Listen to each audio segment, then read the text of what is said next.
श्रावणी सोमवारी आपल्याकडे उपवास करण्याची पद्धत आहे, पण याच्या मागचं कारण काय? जय त्र्यंबकराज.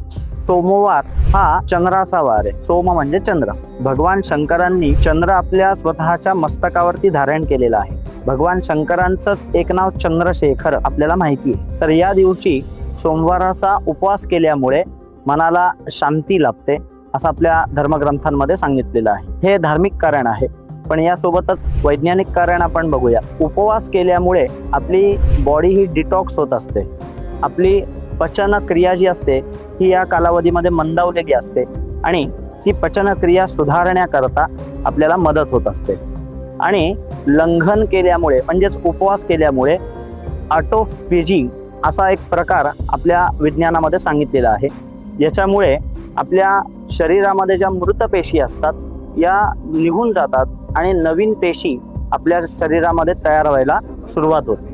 त्याच्यामुळे आपल्या सगळ्या सनातन वैदिक परंपरेमध्ये सांगितलेली जी व्रतवैकल्य आहेत याचं आचरण आपण सगळ्यांनी अवश्य करावं. ते आपल्या हिताकरता म्हणून सांगितलेलं आहे.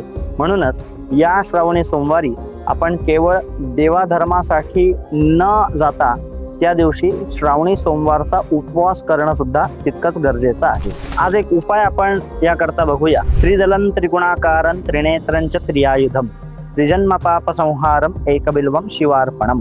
शंकरांना बेलाचं पान वाहिल्याने काय पुण्य मिळते हे या श्लोकामध्ये सांगितलेले आहे. त्रिगुण आणि त्रिदेवांचे प्रतीक असलेले एक बेलाचं पान हे शंकराला वाहिल्याने 3 जन्मांचे पाप नष्ट होते आणि अनन्यसाधारण पुण्याची प्राप्ती आपल्याला होते. म्हणून भगवान शंकरांवरती बेलाचं पान आपण अवश्य व्हावं. जय त्र्यंबकराज.